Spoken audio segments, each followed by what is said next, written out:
നമസ്കാരം, നിങ്ങൾക്കെല്ലാവർക്കും മറ്റൊരു വീഡിയോയിലേക്ക് വീണ്ടും ഒരിക്കൽ കൂടി സ്വാഗതം. ഇന്ന് ഞാൻ കാണിക്കുന്നത് നമ്മുടെ സോളാർ സിസ്റ്റമാണിത്. അതിൻ്റെ ചാർജ് കൺട്രോളറാണ്. 2 യൂണിറ്റ് ഞാൻ വെച്ച് മറ്റ് വീഡിയോയിൽ ഇതിൻ്റെ ഡീറ്റെയിൽ പറഞ്ഞിട്ടുണ്ട്. അപ്പോൾ അതിനകത്ത് ഒരെണ്ണം ഇപ്പോൾ ഇതിലിപ്പോൾ മുഴുവൻ ഇതിപ്പോൾ ഇൻഡിക്കേറ്റർ കാണിക്കുന്നത് ചാർജിങ് ആണ് കാണിക്കുന്നത്. ഇതിപ്പോൾ മെയിൻ ലൈനിൽ നിന്ന് മാറി ബാറ്ററിയിലാണ് ഇപ്പോൾ വർക്ക് ചെയ്യുന്നത്. ഇത് ബ്ലൂ ലൈറ്റ് അതാണ് കാണിക്കുന്നത് ഇൻഡിക്കേഷൻ. പക്ഷെ മറ്റേ ഈ രണ്ടാമത്തെ യൂണിറ്റ് 2 സ്ട്രിങ് ആയിട്ടാണ് 2 യൂണിറ്റ് ആയിട്ടാണ് വെച്ചിരിക്കുന്നത്. 2 സ്ട്രിങ് ആയിട്ട് വരുന്നുണ്ട്. 5 പാനലാണ് വെച്ചിരിക്കുന്നത്. അപ്പോൾ ഇതിനകത്ത് സോളാർ പ്രസൻസ് ഒന്നും കാണിക്കുന്നില്ല. ഇതിനകത്ത് ഇത് വർക്കിംഗ് അല്ല. അപ്പോൾ ഇതിന്റെ കംപ്ലൈന്റ് എന്താണ്? ഇതിപ്പോൾ ചാർജ് കൺട്രോളിന്റെ ആകാം, അല്ലെങ്കിൽ NCBക്ക് ആകാം, പാനലിനും ആകാം. അപ്പോൾ എന്ത് കംപ്ലൈന്റ് കൊണ്ടാണെന്നുള്ളതാണ് ചെക്ക് ചെയ്ത് ഞാൻ നോക്കിയത്. എന്നാലും ഞാൻ വീഡിയോയിൽ നിങ്ങൾക്കത് എല്ലാം ഒന്ന് ചെക്ക് ചെയ്ത് കാണിക്കുന്നതാണ്. ഇതിനകത്ത് സിസ്റ്റം വർക്ക് ചെയ്യുന്നതായിട്ട് ഇതിൽ ഡിസ്പ്ലേ ഒക്കെ കാണിക്കുന്നുണ്ട്, പക്ഷേ ഇൻഡിക്കേഷൻ ഒന്നും ഇല്ല. അപ്പോൾ ഇതിനകത്തായിട്ട് വോൾട്ടേജ് വരുന്നില്ല എന്നാണ് ഇതിൽ നിന്ന് മനസ്സിലാകേണ്ടത്. ഇതിപ്പോൾ ലൈറ്റ് സോളാർ പ്രസൻസ് ചെറുതായിട്ട് കാണിക്കുന്നുണ്ട്, അത്രയേ ഉള്ളൂ. ചാർജിങ് ഒന്നും നടക്കുന്നില്ല. പക്ഷേ ഇത് നോർമലായിട്ട് എല്ലാം വർക്ക് ചെയ്യുന്നുണ്ട്. ഇതിൻ്റെ കൂളിംഗ് ഫാൻ വർക്ക് ചെയ്യുന്ന സൗണ്ട് കേൾക്കുമെന്ന് വിചാരിക്കുന്നു.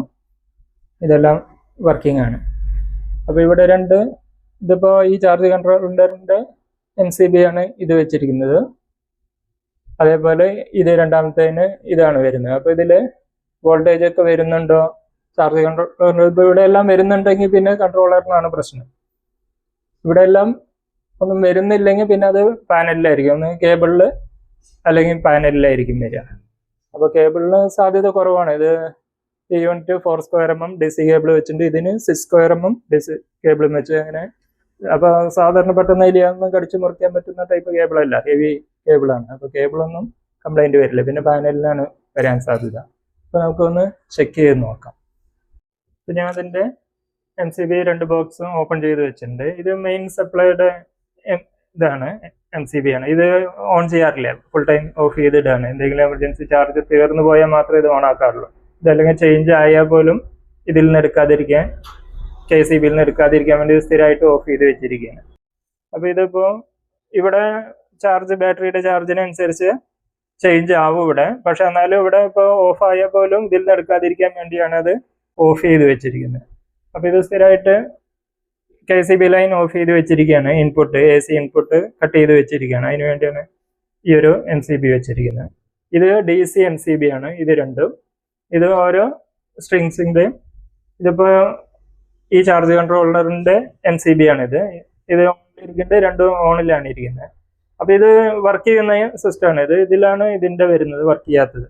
അപ്പോൾ നമുക്ക് ഇതിൽ വോൾട്ടേജ് എങ്ങനെയുണ്ടെന്നൊന്ന്, എത്ര വോൾട്ടേജ് വരുന്നുണ്ടെന്ന് മീറ്ററിലൊന്ന് നോക്കാം.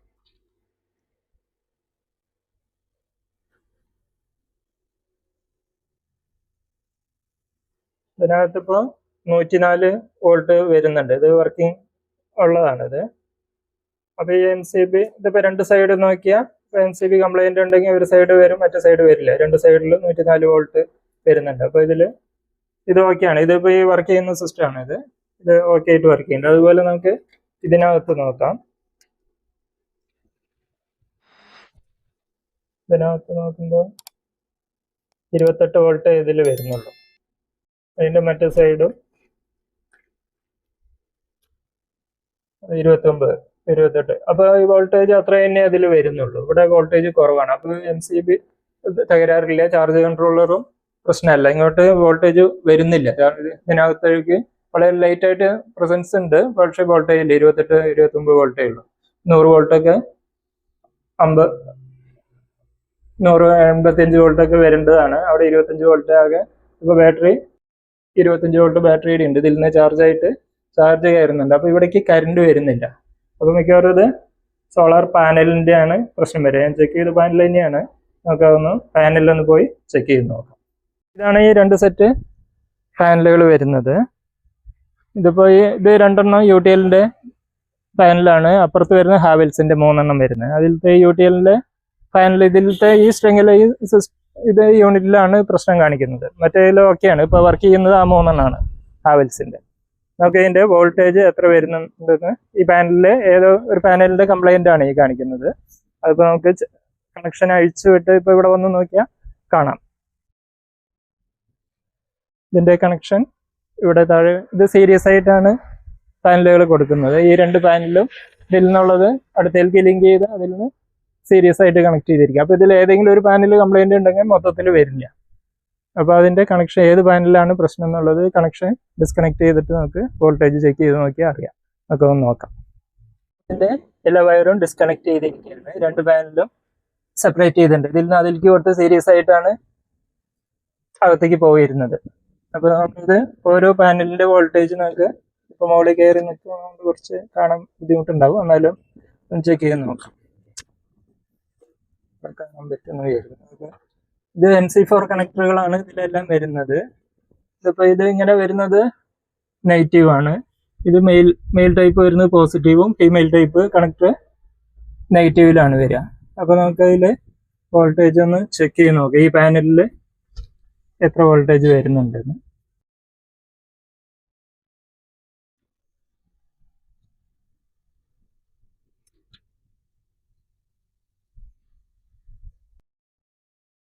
ഇതിലിപ്പോൾ 44 വോൾട്ട് ആണ് ഇതിൽ ഈ പാനലിൽ കാണിക്കുന്നത്. ഇതിപ്പോൾ കണക്ഷൻ തിരിച്ചാണ്, റിവേഴ്സ് ആണ് കാണിക്കുന്നത്. അപ്പോൾ -44 വോൾട്ട് ഈ പാനലിൽ കാണുന്നുണ്ടാവുമെന്ന് വിചാരിക്കുന്നു. നമുക്ക് മറ്റേ പാനലിൽ എത്രയുണ്ടെന്ന് നോക്കാം. അതിനകത്ത് നമുക്ക് 29, ചില സമയത്ത് 40, ഇപ്പോൾ 29 വോൾട്ടേ ഇതിനകത്ത് വരുന്നുള്ളൂ. ഇതുപോലെ 44-45 വോൾട്ട് വരേണ്ടതാണ്. അതിനകത്ത് 29 വോൾട്ടാണ്. അപ്പോൾ ഈ പാനൽ ആണ് ഇതിൻ്റെ കംപ്ലൈൻ്റ് ആയിട്ടുള്ളത്. അപ്പോൾ നമുക്ക് ഈ പാനൽ ഒഴിവാക്കി ബാക്കി കൊടുക്കുമ്പോൾ ഇത് ശരിക്കും വർക്ക് ചെയ്യും. നമുക്കത് ഈ പാനലിൽ കണക്ഷൻ കൊടുക്കാതെ ഇതിപ്പോൾ ഇതിലേക്കുള്ള ഈ കണക്ഷൻ അഴിച്ചെടുത്ത് നമുക്ക് അതിലേക്ക് നേരിട്ട് കൊടുക്കാം.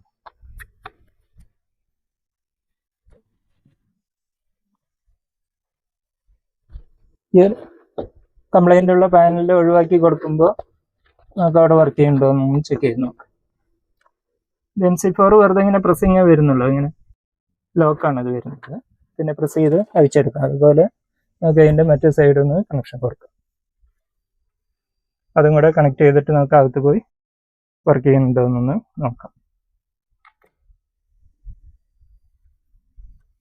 ഇതിൽ ഈ ഒരു വോൾട്ടേജ് കുറവ് കാണിക്കുന്ന പാനലിൻ്റെ കണക്ഷൻ അഴിച്ചുവിട്ട് മറ്റേ ഒരു പാനലിൽ മാത്രമായിട്ട് കൊടുത്തിരിക്കുകയാണ്. ഇത് മാത്രമേ കൊടുത്തിട്ടുള്ളൂ, മറ്റേത് അഴിച്ചു വിട്ടിരിക്കുകയാണ്. അപ്പോൾ ഇതിനകത്ത് സെൻട്രൽ ജോയിന്റിൽ ഡയോഡ് വരുന്നുണ്ട്, ഇതിൻ്റെ സെല്ലുകൾ കണക്ട് ചെയ്യുന്ന. അപ്പോൾ മിക്കവാറും ഡയോഡ് എങ്ങനെയും പ്രശ്നമായിരിക്കാനാണ് സാധ്യത. അതാണ് കൂടുതലും പ്രശ്നം. ഇതിൽ കണക്ഷൻ പ്രശ്നം കൊണ്ടാണ് വരിക. അപ്പോൾ നമ്മളിത് വാറണ്ടിയുള്ള പാനലാണ്. ഇതിപ്പോൾ 1 വർഷമായിട്ടുള്ളൂ ഈ പാനൽ വാങ്ങി ഫിറ്റ് ചെയ്തിട്ട്. അപ്പോൾ അതിൻ്റെ കംപ്ലൈൻറ്റ് ചെയ്തിട്ടുണ്ട്. അപ്പോൾ അവിടുന്ന് ടെക്നീഷ്യൻ വന്ന് നോക്കി അത് സർവീസ് ചെയ്യുന്നതാണ്. നമ്മൾ വാറണ്ടി ഉള്ളതുകൊണ്ട്, അല്ലെങ്കിൽ ആ സെൻറ്ററിലെ ആ ജോയിൻ്റ് ഓപ്പൺ ചെയ്ത ആ ഡയോഡ് ഏതെങ്കിലും പോയിട്ടുണ്ടെങ്കിൽ അത് മാറ്റിയിട്ട് പ്രശ്നം തീരുന്നതാണ്. ഈ കണക്ഷനുകൾ വരുന്ന ബോക്സിനകത്ത് സെൻറ്ററിലെ ഇതിനകത്ത് ഡയോഡ് ഉണ്ട് ലിങ്ക് ചെയ്യാനായിട്ട്. എന്തെങ്കിലും ലൈറ്റ്നിങ്ങോ ഹെവി ഷോർട്ട് സർക്യൂട്ട് അങ്ങനെയൊക്കെ വരുമ്പോൾ ഈ സോളാർ സെല്ലിന് കംപ്ലൈൻറ്റ് വരാതിരിക്കാൻ വേണ്ടിയാണ് അവർ ഫ്യൂസ് പോലെയാണ് ഈ ഡയോഡ് വയ്ക്കുന്നത്. അപ്പോൾ ഷോർട്ട് സർക്യൂട്ട് ഇങ്ങനെയുള്ള പ്രശ്നങ്ങൾ വരുമ്പോൾ ആ ഡയോഡാണ് അടിച്ചു പോകുള്ളൂ. അപ്പോൾ ആ ഡയോഡ് ഇതിലിപ്പോൾ അങ്ങനെയൊന്നും സംഭവിച്ചിട്ടില്ല. എന്ത് കാരണം കൊണ്ട് ഒന്നൊന്നും പറയാൻ പറ്റില്ല. അപ്പോൾ മിക്കവാറും ആ ഡയോഡിൻ്റെ പ്രശ്നമായിരിക്കും. അപ്പോൾ കമ്പനിയിൽ ഇത് കംപ്ലൈൻറ്റ് രജിസ്റ്റർ ചെയ്തിട്ടുണ്ട്. അപ്പോൾ ഇന്ന് ടെക്നീഷ്യൻ വന്ന് സർവീസ് ചെയ്യും. നമ്മളിപ്പോൾ നേരിട്ട് ചെയ്ത് വാറണ്ടി ഇഷ്യൂ വരാതിരിക്കാൻ വേണ്ടി നമ്മളത് തുറക്കുന്നില്ല. അപ്പോൾ നമുക്ക് അകത്ത് പോയി ഒന്ന് ചെക്ക് ചെയ്യാം. ഇപ്പോൾ ഒരു പാനൽ മാത്രം കൊടുക്കുമ്പോൾ അവിടെ വർക്ക് ചെയ്യുന്നുണ്ടോ, എന്താ കണ്ടീഷൻ എന്നുള്ളതെന്ന് ഉള്ളിലൊന്ന് നമുക്ക് ചാർജ് കൺട്രോളിൽ നമ്മളിപ്പോൾ ഇവിടെ നോക്കുമ്പോൾ ഇപ്പോൾ ഒരു പാനൽ മാത്രം കൊടുത്തപ്പോൾ ഇതിനകത്ത് സോളാർ പ്രസൻസ് കാണിക്കുന്നുണ്ട്, ചാർജിങ്ങും കാണിക്കുന്നുണ്ട്. ഇതിലിപ്പോൾ ചാർജ് കയറുന്നുണ്ട്. അപ്പോൾ ഇതിൽ പാനൽ വോൾട്ടേജ് നമുക്ക് ഇതിൽ നോക്കിയാൽ കാണാം. ഇതിപ്പോൾ 7 ആംപിയറിൽ ചാർജ് കയറുന്നുണ്ട്. 7.3 വോൾട്ട് ആംപിയർ ആണിത്. പാനൽ വോൾട്ടേജ് ഇത് 36 വോൾട്ട് ഇപ്പോൾ ഈ പാനലിൽ വരുന്നുണ്ട്. Watts 182 watts. അതേപോലെ തന്നെ നമുക്ക് ഇതിനകത്തും ഇതിനകത്ത്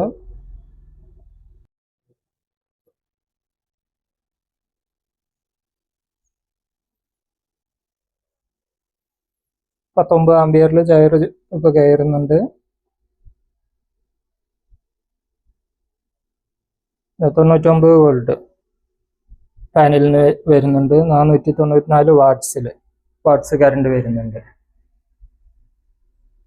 ഇപ്പോൾ ഇതില് ഒരു പാനൽ മാത്രമേ ഉള്ളൂ, 2 വേണം. അപ്പോൾ ഇത് 540ന്റെ 2 പാനലാണ് ഇതിൽ കണക്ട് ചെയ്തിരിക്കുക. അപ്പോൾ ഏകദേശം 1100 വാട്ട്സോളം ഇതിലും, അതേപോലെ തന്നെ 390ന്റെ 3 പാനലാണ് ഇതിൽ.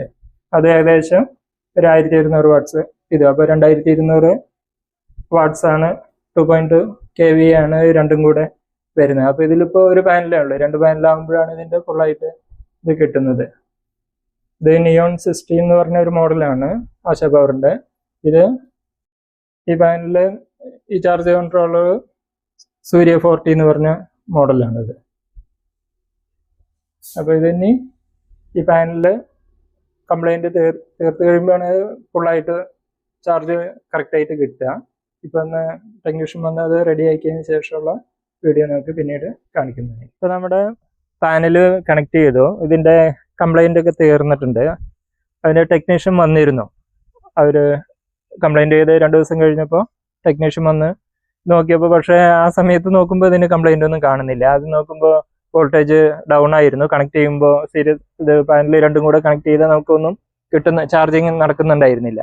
പക്ഷെ എന്താ കാരണം എന്ന് വ്യക്തമായിട്ട് മനസ്സിലായില്ല. പക്ഷെ ടെക്നീഷ്യൻ വന്ന് നോക്കുമ്പോൾ അതെല്ലാം ഓക്കെ ഉണ്ട്. ഇപ്പോൾ പാനല് ഓക്കെ ആണ്. ഇപ്പോൾ കംപ്ലൈന്റ് ഒന്നും കാണാനില്ല. ലൂസ് കോണ്ടാക്ട് അങ്ങനെയൊക്കെ ചെക്ക് ചെയ്തെല്ലാം നോക്കി. എന്തുകൊണ്ടാണെന്ന് അറിയില്ല, 2-3 ദിവസം വർക്ക് ചെയ്യാണ്ട് അത് ഡിസ്കണക്ട് ചെയ്ത് വെച്ചിട്ടാണ് ഉപയോഗിച്ചുകൊണ്ടിരുന്നത്. അപ്പോൾ ഇപ്പൊ നമുക്ക് അകത്ത് പോയാൽ നമുക്ക് ഇതിന്റെ ചാർജിങ് വോൾട്ടേജും കറണ്ടൊക്കെ എത്രയുണ്ടെന്ന് നമുക്കിതിൽ കാണാം. ഇപ്പോൾ ഫുള്ളായിട്ട് കണക്ട് ചെയ്തിട്ടുണ്ട്, എല്ലാം അഴിച്ചുവിട്ടൊക്കെ നേരിട്ട് കണക്ട് ചെയ്തിരിക്കുക. ഇന്ന് ഒട്ടും വെയിലില്ലാത്ത ദിവസമാണ്, ഇന്ന് മഴക്കാരൊക്കെയാണ്. എന്നാൽ ഈ കണ്ടീഷനിൽ ഇപ്പോൾ നമുക്ക് എത്ര ചാർജ് കയറും? അന്ന് ഫുൾ നല്ലപോലെ വെയിലുള്ള ദിവസമാണെങ്കിൽ ഒരു 12 ആംപിയർ ചാർജ് കറണ്ടാണ് നമുക്ക് ഇതിൽ നിന്ന് കിട്ടിക്കൊണ്ടിരുന്നത്. ഇപ്പോൾ ഒട്ടും വെയിലില്ല. അപ്പോൾ ഈ കണക്കിപ്പോൾ സമയം 12 മണിയാണ്, ഉച്ചനേരമാണ്. എന്നാലും വെയിലില്ലാത്തത് കൊണ്ട് നമുക്കൊന്ന് അകത്ത് പോയി ചെക്ക് ചെയ്ത് നോക്കാം എത്ര കറണ്ട് കിട്ടുന്നുണ്ടെന്നൊന്ന് നമുക്കൊന്ന് ടെസ്റ്റ് ചെയ്യാം. ഉള്ളിൽ ചാർജ് കൺട്രോളർ ചെക്ക്. നമ്മൾ അകത്ത് ചാർജ് കൺട്രോൾ അവിടെ വന്നിട്ടുണ്ട്. അപ്പോൾ നമുക്ക് നമ്മുടെ ക്ലാം മീറ്റർ ഉപയോഗിച്ചിട്ട് നമുക്ക് ഓരോ സ്ട്രിങ്ങിലും എത്ര വരുന്നുണ്ട്. 2 സ്ട്രിങ് ആണ് നമുക്കുള്ളത്. അപ്പോൾ ഇതിലായിരുന്നു കംപ്ലൈന്റ് ഉണ്ടായിരുന്നത്. ഇതിൽ ചാർജ് ചെയ്തപ്പോൾ ചാർജ് കയറുന്നതാണ് ഇതിൽ കാണിക്കുന്നത്. ചാർജിങ് ആണിത്, അതാണ് ഇൻഡിക്കേഷൻ ബ്ലിങ്ക് ചെയ്യുന്ന കാണിക്കുന്നത്. അപ്പോൾ ഫുൾ ചാർജ് ആയിട്ടില്ല, കുറച്ചും കൂടെ ചാർജ് കയറുമ്പോൾ ഇതിപ്പോൾ ബ്ലൂ ലൈറ്റ് ഓൺ ആവും. ഇപ്പോൾ അത്രയ്ക്ക് വന്നിട്ടില്ല. ഇപ്പോൾ വെയിൽ ഒട്ടും ഇല്ലാത്തത് കൊണ്ട് ബാറ്ററി ചാർജ് കുറവാണ്. എന്നാലും നമ്മുടെ നോർമൽ വീട്ടിലെ എല്ലാ ഫംഗ്ഷനൊക്കെ നടക്കുന്നുണ്ട്. അതെല്ലാം വർക്ക് ചെയ്യാനുള്ള കറണ്ട് ഇതിൽ നിന്ന് കിട്ടുന്നുണ്ട്. നമ്മളിപ്പോഴും മെയിൻ ഓഫിൽ തന്നെയാണ് കിടക്കുന്നത്. മെയിൻ ഓൺ ചെയ്യേണ്ട ആവശ്യമൊന്നും വരാറില്ല.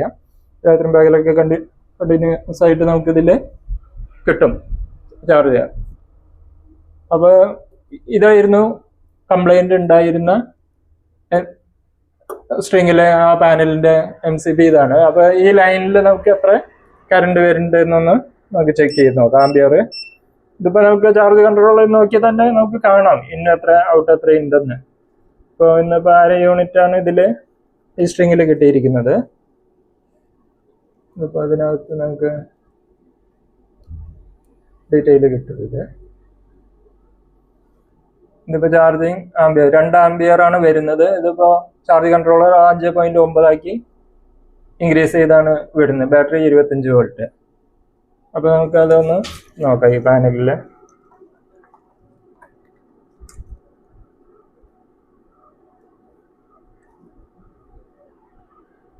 മില്ലി വോൾട്ടേജ് ആണ് കാണിക്കുന്നത്, ആംപിയർ ആയിട്ടില്ല. ഇതാണ് ആംപിയർ, DC ആംപിയർ എത്രയുണ്ടെന്നത്. ഇപ്പോൾ 3 ആംപിയർ ആണ് ഇതിലും, 3.4 ആംപിയർ. ഇതായിരുന്നു കംപ്ലൈന്റ്. ഇത് ശരിക്കും നല്ല വെയിലാണെങ്കിൽ അത് 12 ആംപിയർ വരെ വരും. ഇപ്പോൾ ഒട്ടും വെയിലില്ലാത്ത സമയത്താണ് 3. അപ്പോൾ ഈ 3 ആംപിയറിന് നമുക്ക് ഇവിടെ 6 ആംപിയർ ഒക്കെ ആയിട്ട് മൾട്ടിപ്ലൈ ചെയ്തിട്ട് അതിനു വേണ്ടിയാണ് ചാർജ് കൺട്രോളറൊക്കെ നല്ല ക്വാളിറ്റി ഉള്ള ചാർജ് കൺട്രോൾ ആകുമ്പോൾ നമുക്ക് കിട്ടുന്ന അത് ആംപിയർ അല്ല ബാറ്ററിയിലേക്ക് പോവുക. ഇതിപ്പോൾ 6 ആംപിയർ ആക്കുന്നുണ്ട്. നമ്മൾ ഈ 3 എന്നുള്ള 2.6 വരുന്നത് 6.5 അത്രയും ഡബിൾ ആക്കിയിട്ടാണ് ബാറ്ററിയിലേക്ക് കൊടുക്കുന്നത്. അതാണ് നല്ല ക്വാളിറ്റിയുള്ള ചാർജ് കൺട്രോളിന്റെ മെച്ചമാണ് അത്. അതേപോലെ ഇത് 3 പാനലുള്ള മറ്റേ സ്ട്രിങ്ങിൻ്റെയാണത്. ഇത് 2 എണ്ണത്തിൻ്റെ. അപ്പം ഇതിനകത്ത് നമുക്ക് 2.2 ആംപിയർ വരുന്നുള്ളൂ. അതാണ് ഈ ചാർജ് കൺട്രോളറാണ് അത് കാണിക്കുക.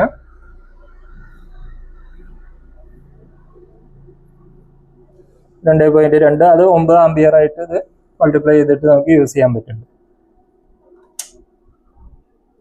അപ്പോൾ ഇതിപ്പോൾ രണ്ട് സ്ട്രിങ്ങും ചാനൽ ഇപ്പോൾ കറക്റ്റ് ആയിട്ടാണ് വർക്ക് ചെയ്യുന്നത്. ഇപ്പോൾ ഇതിന്റെ കംപ്ലൈന്റ് എല്ലാം തീർന്നിട്ടുണ്ട്.